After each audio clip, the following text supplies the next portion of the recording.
For the last 3 months, I have had the privilege of backpacking Southeast Asia, and in that time I've gathered a small list of destinations that I will definitely be returning to.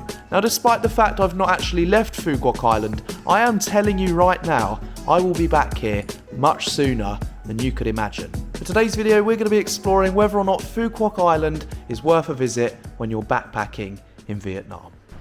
In your life, have you ever seen ocean water as calm as that? Long Beach on Phu Quoc Island in Vietnam. This place is amazing.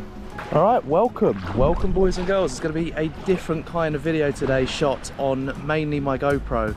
I've got to be completely honest, I'm not feeling great. Oh my god, that's cold, that's cold, that's cold. It's cold because I'm burnt, my back is burnt, my shoulders are burnt, that sun is very, very bright. But I thought today we could have a different kind of video. I kind of just wanted to come on here and have a bit of a chat with you about Phu Quoc Island and whether or not it's worth a visit when you visit Vietnam.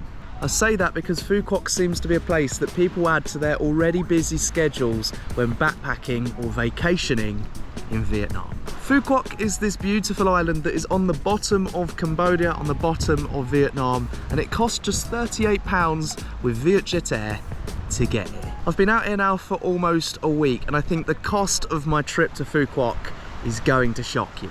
The flight into Phu Quoc has cost just £38. 38 British pounds, or about $50 from Ho Chi Minh City.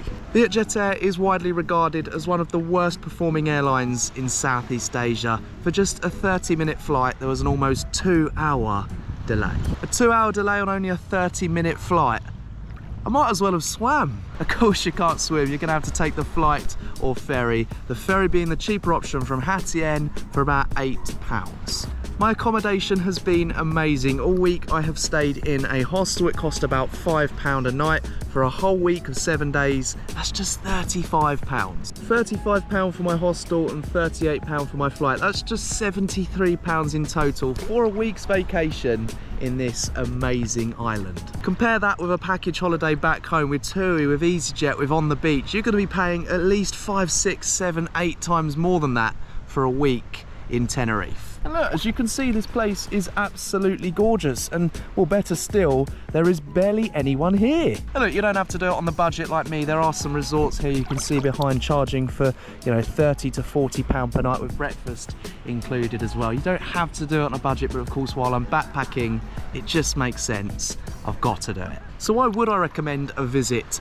to Phu Quoc Island, considering looking up and down this beach, it's not very popular? And that's it. That's exactly why you should come here, because it's not very popular. The beach is extremely quiet. You've got so much to do. There are so many activities here that I'll get into later. You will have a great time if you come to Phu Quoc.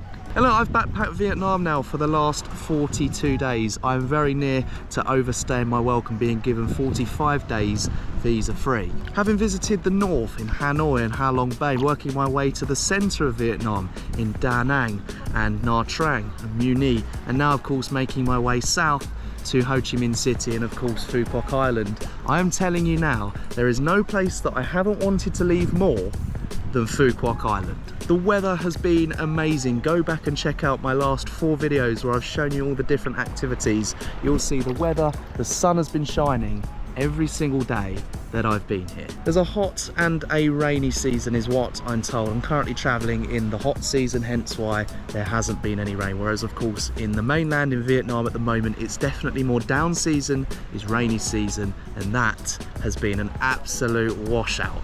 I tell you what, Da Nang, it rained every day. Nha Trang, it rained every day. There were so many days that I couldn't make my daily video because it would have just been me sat in my hostel talking to the camera, and that is absolutely not the kind of videos that I want to be making. In terms of activities, what have I gotten up to since getting here to Phu Quoc Island? First of all, I headed on a squid fishing experience. Right out there you can see where those boats are, although this camera's got a great zoom on it, I know. There are people out there at the moment squid fishing where you dangle in the line and then obviously bring it up and, well, hope for the best and get the worst. Squid fishing certainly wasn't my favourite activity. I gave up after about half an hour. That rinse and repeat method and let's just say constant disappointment I got fed up of pretty quickly. In about an hour and a half, only 2 people captured a squid. They put a lot of effort in to get not much out. A little bit like investing in a meme coin. Don't do that, by the way. Don't do that. Activity 2, I headed to the Phu Quoc prison. A very eye-opening experience where you can see how they mistreated the North Vietnamese soldiers and prisoners during the Vietnam War. Oh, it was just horrendous at times to see how they were treated, to see how they were tortured, and to see what little room they were given to eat and sleep. Oh man, if you've got a strong heart, I'd definitely give it a go. It was sad, it really is sad, and to think that, well, this is the Phu Quoc of today compared to what, only 50 years ago while those prisoners were locked up. It's crazy to see the dark side of this amazing island. Number 3, an island hopping excursion. Yesterday I went on an island hopping tour. We visited multiple different islands, Shadow Island, Cloud Island, and another island. It's all in Vietnamese, but they gave us like an English translation.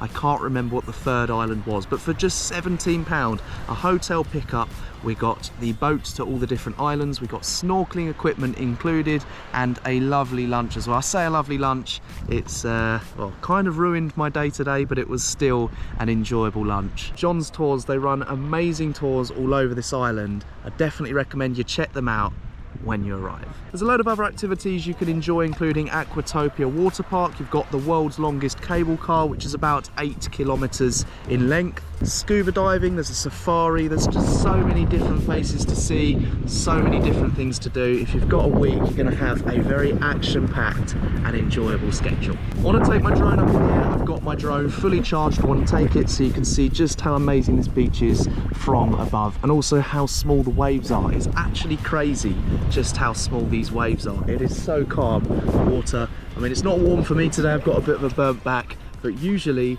I mean, this water's about 29 degrees. There's fish, you can see the bottom. It is really, really nice.